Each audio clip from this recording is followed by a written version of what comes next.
Okay, sorry if I got cut off at the end of the last video. I'll try not to go over this time. So we were talking basically about how colonizers classified their subjects. Some tribes were favored. It was the old divide and conquer. Um, Much like, for instance, the United States would do with the Native Americans, favoring certain tribes like the Crow over other tribes like the Sioux. Um, the role of gender was a big issue. Now, early on, most of the colonizers that arrived, especially in Asia, were men. And they often took on the customs of the locals, meaning they dressed like them, they ate their foods, they even had intermarriages between native women, especially in, like, for instance, the islands around Indonesia.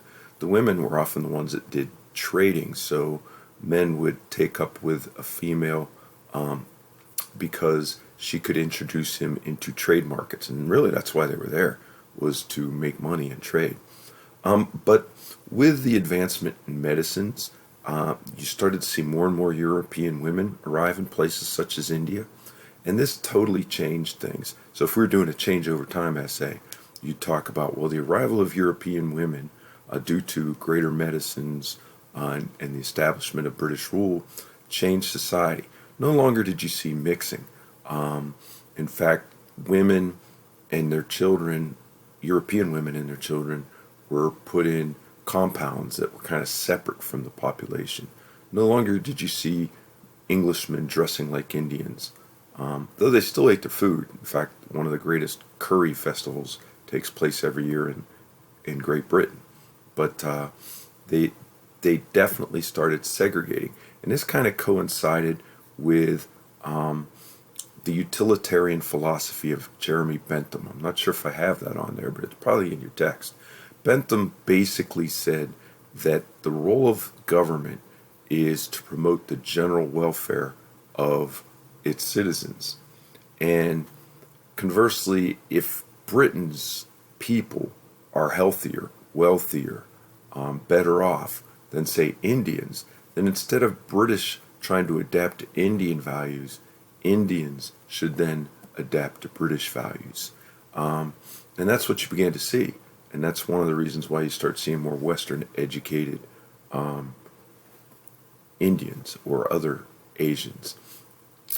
So they're trying to be more like British subjects than the British were trying to be like Indian. Um, but as the last bullet says, colonial practices contradicted European values.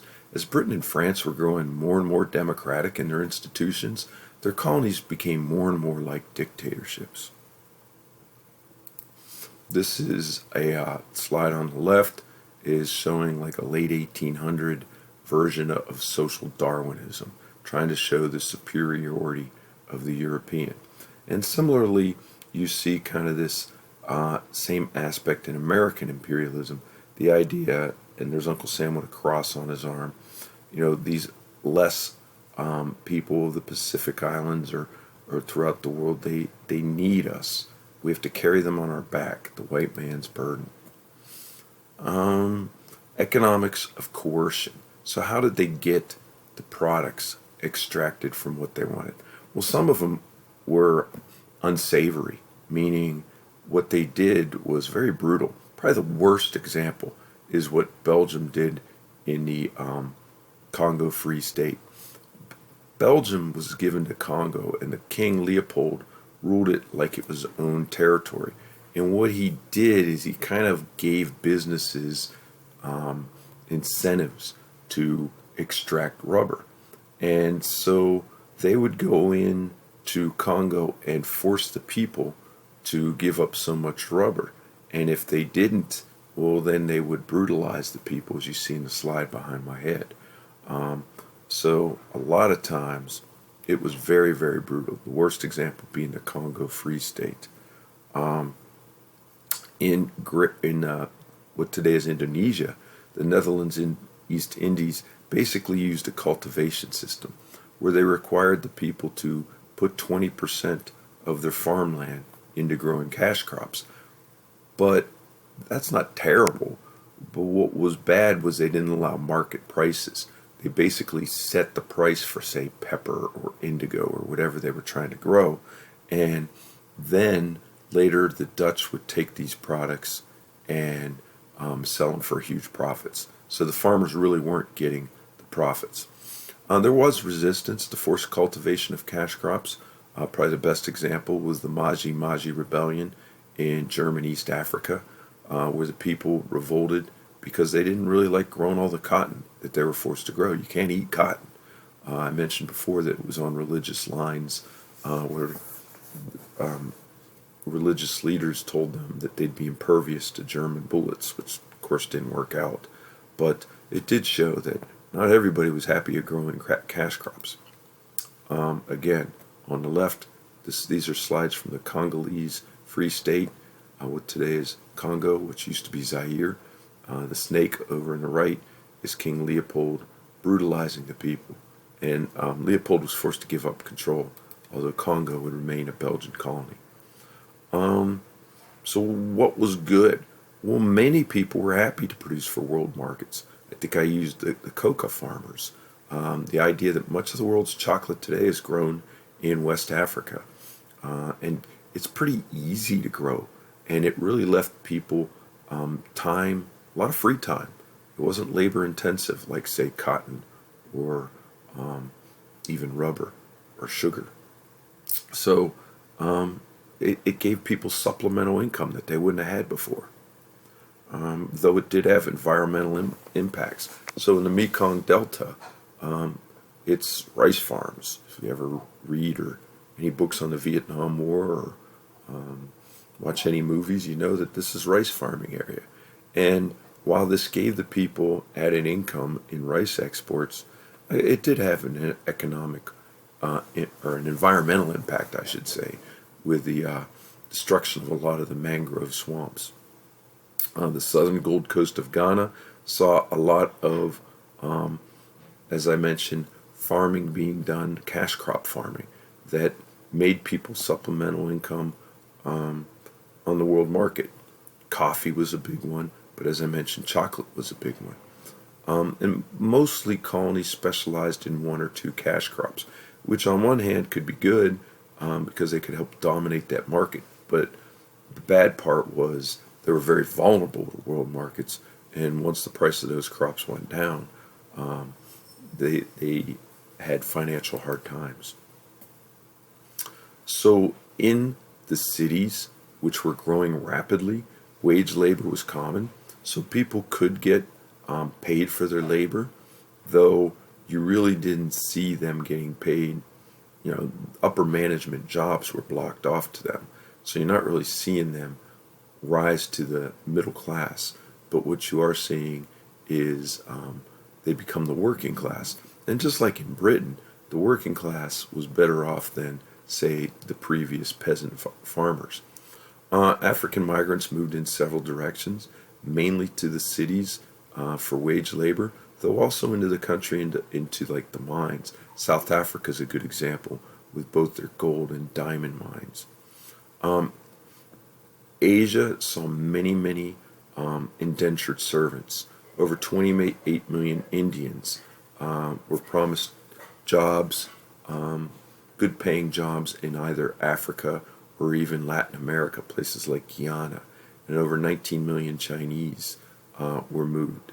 For the most part, these jobs were not as well paying and brutal.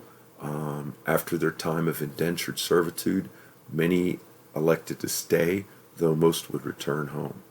And colonial cities would attract many workers. So you started to see the rise of big cities like Kinshasa in Congo, or Dakar in Sierra Leone, or many of the cities in South Africa. Tea plantations, this is a good example here in India. Very labor-intensive crop, but of course the British, if you know anything about the Brits in their tea time, wanted to extract tea. And so, yeah, there was money to be made. Women in the colonial economy, women were often active farmers. Mostly women grew subsistence crops that fed their families, but especially As the men left home, women were left to take on a wider role. Many women experienced economic independence.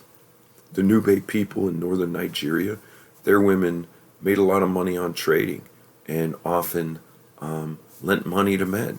So it gave them, as I mentioned, newfound freedoms. But as I said, it was tough, especially without a lot of men around, because men were mostly the migrants going to the cities, so or to the mines. So they did have to take on new economic and even political and leadership roles. So why was colonialism, imperialism good? Well, many would argue it jump-started modern growth. These economies were very, very backwards when the Europeans arrived, mostly subsistence farming. So now they were part of the world market, and they could demand higher prices for their goods. Though the critics would say, yeah, but this was often done, as I mentioned with the Dutch, they were the ones growing wealthy off this farming, not so much the poor farmers. So it was uneven, and they really didn't get the industrialization that, say, England or even the Netherlands had. It also helped integrate the Asian and African economies into the world market. So now you saw more products from, say, Indonesia, or more tea coming out of India, or more chocolate coming out of Ghana and Upper Volta, or coffee out of Congo and Rwanda. So it really helped the global exchange of markets, where they could demand more wealth or money for their products. But as I mentioned, it really didn't lead to breakthroughs in modern industrial societies. You don't really see a lot of products that are industrial products coming out of, say, Africa. Today you see more coming out of Southeast Asia with textiles. It's interesting how textile manufacturing kind of left Britain and the United States, and now you see your clothes are made in Vietnam or Indonesia or Malaysia. So now you start to see it after independence.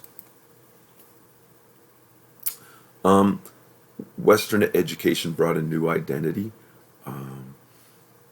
though it didn't bring them equality. So for instance, a Western educated Indian was given the derogatory nickname a Babu by the English. Well, he's better than the average Indian, but he kind of puts on airs like he's equal. He's still not quite totally civilized. And it created a cultural divide between the educated and the non-educated. They saw themselves differently and often looked down on their own countrymen, who they still considered backwards for not kind of accepting the value of Western culture. So the Western educated elite saw colonial rule as a path to a better future. But their problem is going to be, though they can rise up better than their countrymen, they're still not going to be considered equal with their colonial masters. And that would be a big issue for them.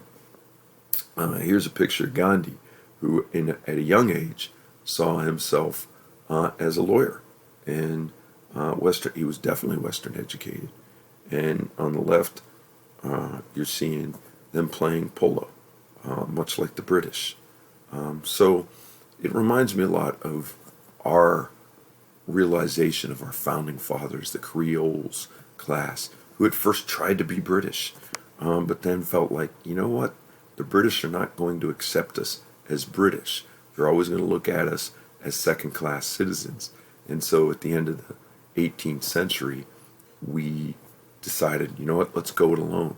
Similarly, people like Gandhi, well, they're trying to make a go of it, as the British would say, as British citizens, but they're never going to be full equality in citizenship. So by the 1920s and 30s and 40s, they want independence, and they're going to be the leaders of independence. In Africa, it comes a little later, mainly because most of the education was done by missionaries instead of being brought back to schools in France or Britain. But same thing, it's the elites, the Western educated elites, for the most part, that are instrumental in the decolonization movement of Africa. And that's a good place to stop.